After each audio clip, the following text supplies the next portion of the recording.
अस्सलाम वालेकुम, आप देख रहे हैं मेरे ऑफिशियल यूट्यूब चैनल। मैं हूँ यशमीन जमाल।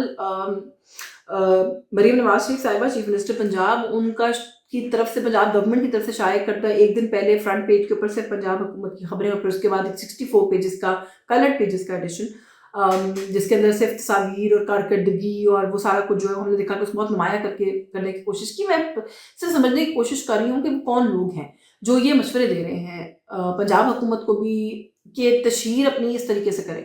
मैंने कल भी कहा था कारकर्दगी वो होती है जिसकी तशहीर करने की ज़रूरत नहीं होती, वो खुद बोलती है और नज़र आती है। लेकिन अगर आपने तशहीर भी करनी है तो कोई कोई ढंग का तरीका अपना लें। अच्छा, फिर मंसूबे आपके ऐसे हों कि जो कि पहले से आपके मुखालफिन के दौर में शुरू हुए हों या इवन फॉर दैट मैटर से पीछे चले जाएँ आपके चचा के दौर में शुरू हुए हों, आप उन ऑन गोइंग मंसूबों के ऊपर तख्तियाँ उतार के अपनी तख्तियाँ लगाते रहें और फिर उसकी तशहीर करके जो अटेंशन आपकी तरफ नहीं भी थी आप वो भी अपनी तरफ डाइवर्ट कर लें। आई डोंट नो कि अगेन ये कौन है जो इतने नायाब और नादिर मशवरे दे रहे हैं, क्योंकि इससे पहले मरीम नवाज शरीफ साहिबा की कारकर्दगी पे मैंने जो सुना, आगे पीछे एक इंप्रेशन यही था और जो बातचीत हो रही थी वो यही हो रही थी कि वो बहुत एक्टिव दिखाई दे रही हैं।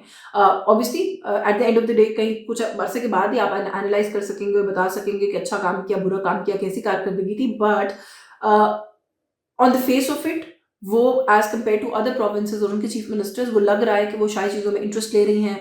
वो आवाम के जो इंटरेस्ट के मंसूबे हैं, कुछ बच्चों की पढ़ाई है, लैपटॉप है, फिशिंग का और फिशरीज का मंसूबा है, ट्रांसपोर्ट का मंसूबा है, सेहत का मंसूबा है, इन इश्यूज़ के ऊपर वो एक्टिव हैं। पता अब ये चल रहा है कि बहुत सारे मंसूबे जिनके नाम बदल के सेहत कार्ड को किसी और फॉर्म में लेकर आने की कोशिश है, जो पहले से हेल्थ के यूनिट सेटअप हुए थे वो मरीम क्लिनिक्स हो गए हैं। There is a long list, बहुत सारे लोग इस पे बात कर चुके हैं, मैं क्या स्पेसिफिक उसके ऊपर बात करूं, लेकिन जिस तरीके से इस 64 पेजेस के एडिशन के बाद एक एक मंसूबा जो पंजाब में कहा गया है, क्लेम किया गया है कि मरीम नवाज शरीफ साहिबा की तरफ से लॉन्च किया गया है, उसका जो पोस्टमार्टम करवाया है पंजाब हुकूमत ने, मेरा ख्याल है कि पंजाब में कौन इंफॉर्मेशन के मामला को देख रहा है, कौन एडवोकेसी के मामला को देख रहा है। मरीम नवाज शरीफ साहिबा जहाँ इतनी एक्टिव है वहाँ पे ज़रा थोड़ा सा अपनी टीम पर भी गौर कर लें। जिस तरीके से अपने आप को तनकीद की जद में लेकर आई हैं वो किसी के गलत मशवरे के ऊपर, आई थिंक उस पर एक चेक एंड बैलेंस, वो अकाउंटेबिलिटी थोड़ी सी बड़ी ज़रूरी है, वो होनी चाहिए। बाकी सहाफ़ती इदारों के बारे में कल भी हमने बात की, मज़ीद हम क्या बात करें कि वो सहाफ़ती इदारे जो कि इतने इतने लंबे एडिशन छाप रहे हैं और फिर ज़ाहिर है उसके बहुत लंबे लंबे रेट्स भी होंगे, बहुत लंबे लंबे पैसे भी होंगे। क्या की कैरेक्टर, कौन सी आज़ादी है सहाफ़त और किसके खिलाफ जद्दोजहद और कौन सी मुल्क में डेमोक्रेसी जिसके खिलाफ हमने खड़े होकर बात करनी है। हम तो अपने जोगे नहीं रहे। सहाफ़त के ऊपर हमने क्या बात करनी है, हम सर थोड़ा सा शर्म से झुका हुआ ही है उसके बाद से कि अगर इस तरीके से हम चलेंगे तो फिर क्या सहाफ़त होगी। ये मेरा ख्याल है कि इससे ज़्यादा मैं इसके ऊपर मज़ीद क्या बात करूँ। बाकी मशवरा ही है अगेन कि जो आपको ये मशवरे दे रहे हैं कि इस तरीके से अपनी तशहीर करें, उनको ये बताएं जाकर कि इससे फ़ायदा कोई नहीं हुआ, इससे नुकसान हुआ है, थोड़ी सी अकाउंटेबिलिटी करें और हमें भी नजर आए वो अकाउंटेबिलिटी। बाकी आलिया हमजा साहिबा ने इस ऐड को लेकर गवर्नर को भी खत लिखा है, प्रोविंशियल गवर्नमेंट को भी खत लिखा है। उन्होंने हाईलाइट किया इस बात को कि सुप्रीम कोर्ट का वर्डिक्ट है, ये नहीं हो सकता। उन्होंने सवाल किया कि क्या कैबिनेट अप्रूवल हुआ था, कितने पैसे इसके अंदर लगे हैं, and I think next step जो है वो यही है, जो हमारी इत्तलात है कि पाकिस्तान तहरीक इंसाफ जो है वो इसको चैलेंज करेगी कोर्ट में। अगर इसके ऊपर कोई खातर खा जवाब नहीं आता, कोई क्लैरिफिकेशन नहीं आती सूबाई हुकूमत की जानिब से, like I told you yesterday, Pakistan Muslim league Nawaz के बहुत ही फेवरेट साकिब निज़ार साहब की जजमेंट भी है इसके ऊपर कि पब्लिक इंटरेस्ट, पब्लिक मनी से इस तरह की जो तशहीर है, जो कि आपकी अपनी पर्सनल कारकर्दगी की तशहीर है, वो नहीं की जा सकती, इट्स नॉट अलाउड। थोड़ा सा मैंने कल जो विल्सन की बात की थी, जो विल्सन की ट्वीट की बात की थी, जो विल्सन ने जिस तरीके से कहा कि जी पाकिस्तान के अंदर जो ख़त लिखा उन्होंने सेक्रेटरी रूबियो को, वो भी मैंने आपको पढ़ के सुनाया था।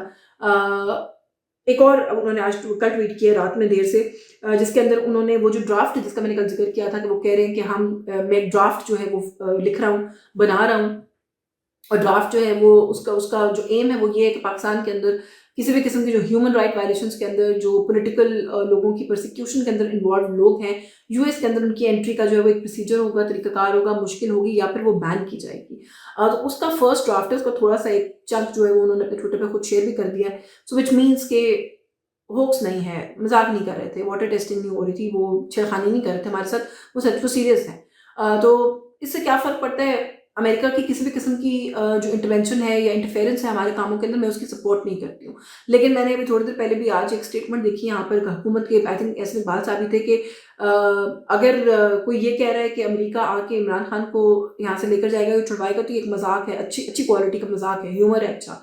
تو آئی تھنک کہ عمران خان کو تو شاید نہیں چھڑوائے گا، لیکن امریکہ بہت سارے معاملات میں جس کے اندر ہیومن رائٹ وائلیشن ہے، جس میں پولیٹیکل وکٹمائزیشن ہے، اس کے اوپر سے آنکھیں بھی نہیں چڑھا رہا، وہ بند نہیں کر رہا، وہ بلائنڈ آئی نہیں ٹرن کر رہا ہے ان معاملات کی طرف. کتنا وہ پریشر میں ٹرانسلیٹ ہوگا، وہ ہونا چاہیے نہیں ہونا چاہیے بات کی بحث ہے.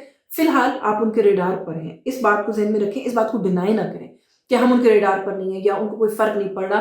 انہیں فرق بھی پڑ رہا ہے، وہ آپ کی طرف دیکھ بھی رہے ہیں، وہ آپ سے سوال کر رہے ہیں، وہ آپ کو شاید فردر کویسچن بھی کر سکتے ہیں اس کے اوپر. جب وہ سوال کریں گے پھر ہمارا کیا بنے گا، کیونکہ ہم نے ماضی میں دیکھا ہے کہ ہم شاید ان کو بہت اچھا جواب دینے سے قاصر ہیں، ہمارے لیے پاسبل نہیں ہوتا ان کو اس طریقے سے جواب دینا جیسا وہ سوال کر رہے ہوتے ہیں. باقی اسد عمر صاحب، عمران خان صاحب کے پرانے دیرینہ ساتھی، پاکستان تحریک انصاف کے اندر بہت سارے لوگ ہیں جو کہ اس وقت تو شاید کچھ نہیں کہتے تھے، but now they have a lot of things to say about him, not very good ones. بہت ساری چیزوں کے اندر ان کا یہ خیال ہے کہ انیشلی بہت سارے غلط فیصلے کروانے والوں کے اندر خان صاحب کا رائٹ ایئر تھا ان کے پاس، انہوں نے اس کا مس یوز کیا. یہ پارٹی کے بہت سے لوگ جن سے اب ہم بات کرتے ہیں تو وہ یہ کہتے ہیں، اور خان صاحب کا نقصان کروانے والوں کے اندر. اب مجھے لگتا ہے کہ وہ پہلے تو خاموش تھے، بہت بات نہیں کر رہے تھے، اب پھر بولنا شروع کیا، تھوڑا تھوڑا کہیں نہ کہیں نظر آ رہے ہیں، بول رہے ہیں تو لگ رہا ہے پھر نقصان کرا رہے ہیں خان صاحب کا. کیونکہ ایک تو انہوں نے کہا جی کہ اتنی اوور ریلائنس تھی اسٹیبلشمنٹ کے اوپر تو یہی ہونا تھا. خان صاحب نے خود اعتراف کیا، ہی از رائٹ، خان صاحب نے اعتراف کیا، اس میں کوئی دو وہ نہیں ہے. لیکن اس طرح کے پوائنٹ کے اوپر پھر اس طرح کی باتوں کو دہرانا اگین ایسا گوز آن ٹو شو کہ شاید آپ پتہ نہیں یاد تازہ کروانا چاہ رہے ہیں اس غلطی کی. اچھا، پھر انہوں نے ایک اور بات کی، انہوں نے کہا جی کہ جب یہ سارا کچھ ہوا، ہم حکومت سے باہر گئے، تو میں نے عمران خان صاحب کو مشورہ دیا کہ فوج یا اسٹیبلشمنٹ پر فوکس نہ کریں، سیاست دانوں پر، سیاسی جماعتوں پر فوکس کریں، وہ بھی بالخصوص نواز شریف پر فوکس کریں. ہمیں، میرا یہ خیال تھا، کنسالیڈیٹڈ اوپینین تھا کہ ہمیں ان پر فوکس کرنی چاہیے، ان سے بات کرنی چاہیے. وہ رائے جو ہے وہ خان صاحب کو میری پسند نہیں تھی، وہ پارٹی میں اور لوگوں کو بھی میری پسند نہیں تھی. تو ہی سیڈ کہ میں تب بھی یہ کہہ رہا تھا، میں اب بھی یہی کہہ رہا ہوں. سو آئی تھنک کہ فیئر انالیسس کریں اگر اس بات کا، تو I have to give this to Asad Umar صاحب کہ ٹھیک کہہ رہے ہیں. مشورہ یہی تھا، مان لیتے تو شاید آج اتنا نقصان نہ ہوتا. سیاستدان یا کوئی بھی شخص جس کمیونٹی سے ہوتا ہے، وہ اپنی کمیونٹی کے اندر رہ کر اگر اپنے مسائل کو حل کرنے کی کوشش کرے تبھی بات بنتی ہے.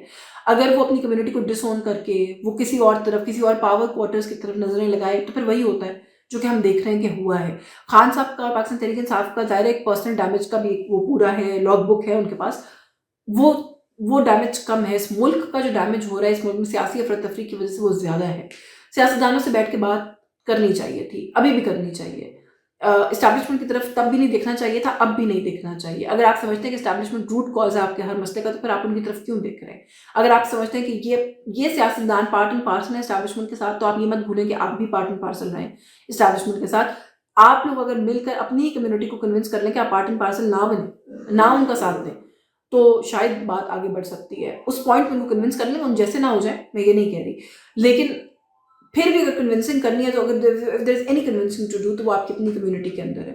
آپ پھر بھی نظریں غلط طرف لگائے ہوئے ہیں، ابھی بھی آپ کی توجہ وہیں ہے، ابھی آپ وہیں سے جو ہے وہ دوا کی اور شفا کی امید کر رہے ہیں، جزا کی امید کر رہے ہیں. تو پھر میرا خیال ہے کہ پھر اس سب کے بعد بھی اگر کر رہے ہیں تو پھر اللہ حافظ ہے. اس سے زیادہ میں کیا کہہ سکتی ہوں. آج کے اس ویلاگ سے بس یہی کچھ. ہمارے کانٹینٹ کو پلیز لائک کریں، اگر آپ کو اچھا لگ رہا ہے ہمارے چینل کو سبسکرائب کریں. اللہ حافظ.